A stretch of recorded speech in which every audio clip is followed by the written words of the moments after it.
नमस्कार दोस्तों।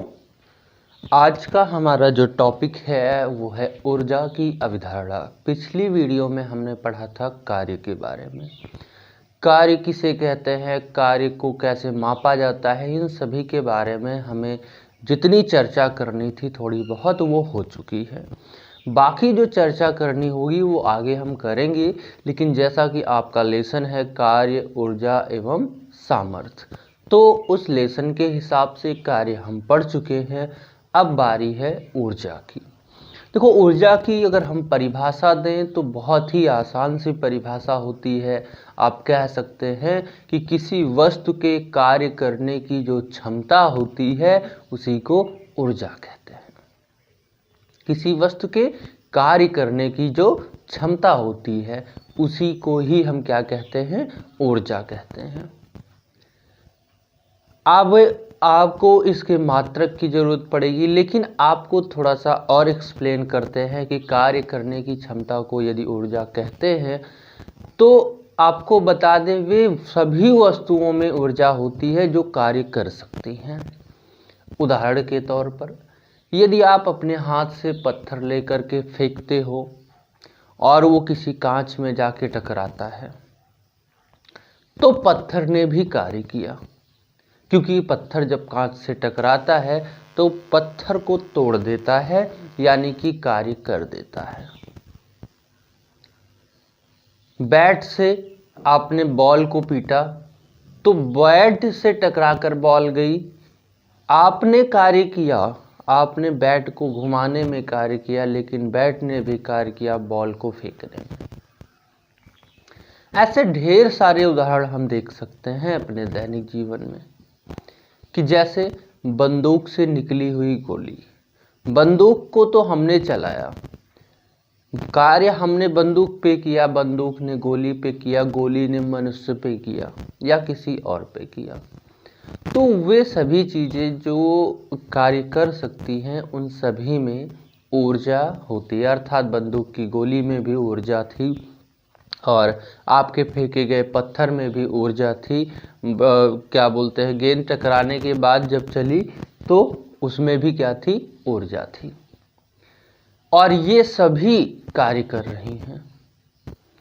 तो जब भी कार्य हो तो हम कहते हैं उसमें ऊर्जा संचित है। जैसे आप खिलौनों में जो चाबी लगा देते हैं तो चाबी लगाते समय हम उसमें कार्य करते हैं, क्योंकि हमें कार्य करना पड़ता है, मेहनत करनी पड़ती है, तब जाके चाबी आती है। चाहे चाबी वाली घड़ी हो, चाहे चाबी वाली खिलौना हो, तो उसमें चाबी लगाने के बाद हम देखते हैं कि जैसे ही छोड़ते हैं वो उस संचित ऊर्जा को क्या करता है, गतिज ऊर्जा में कन्वर्ट कर लेता है, यानी कि वो भी कार्य करता है, उसमें भी ऊर्जा होती है, वो भी अपना स्थान परिवर्तित करता है। और कार्य किसे कहते हैं इसकी डिफिनीशन शायद आपको नहीं देनी है। तो ऐसी स्थिति में हम कह सकते हैं कि वे सभी चीज़ें जो कार्य कर सकती हैं उसमें ऊर्जा होती है।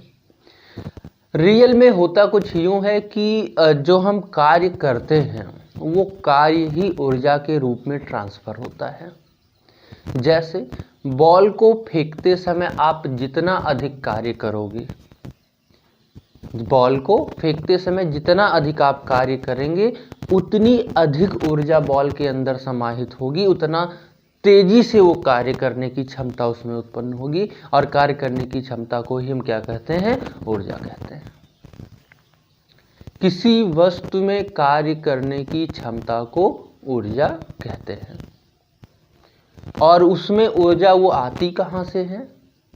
यदि हमने बॉल पे कार्य किया, यानी कि उसको जब फेंका तो हमने कार्य किया, वो कार्य उसमें ऊर्जा के रूप में संचित हो जाता है और उसी ऊर्जा का उपयोग करके वो आगे बढ़ता है। तो इसलिए अगर हम ऊर्जा के मात्रक की बात करें तो हम देख रहे हैं कि कार्य ही ऊर्जा में बदल रहा है, तो कार्य का ही मात्रक क्या होगा, ऊर्जा का होगा। और कार्य का मात्रक आपको बताया था मैंने पिछली वीडियो में, न्यूटन मीटर या जूल। तो आप कह सकते हैं ऊर्जा का भी मात्रक न्यूटन मीटर या जूल होता है। आपको बताना चाहते हैं कि जो ऊर्जा होती है वो यांत्रिक ऊर्जा, उसमें हम आपको पढ़ाने वाले हैं और सारी ऊर्जाएं आपको इसमें नहीं पढ़ना है। तो यांत्रिक ऊर्जा के बारे में हम इसमें डिस्कस करेंगे। और यांत्रिक ऊर्जा दो प्रकार की होती है, गतिज ऊर्जा, स्थितिज ऊर्जा। यांत्रिक ऊर्जा दो प्रकार की होती है, गतिज और स्थितिज।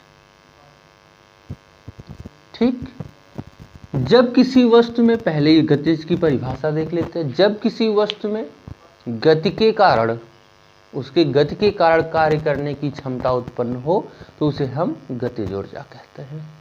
और जब किसी वस्तु में उसकी स्थिति के कारण उसमें कार्य करने की क्षमता उत्पन्न हो तो उसे स्थितिज ऊर्जा कहते हैं।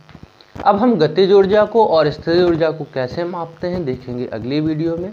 इतना आप अच्छे से लर्न करके, राइट करके हमें बताइएगा। धन्यवाद।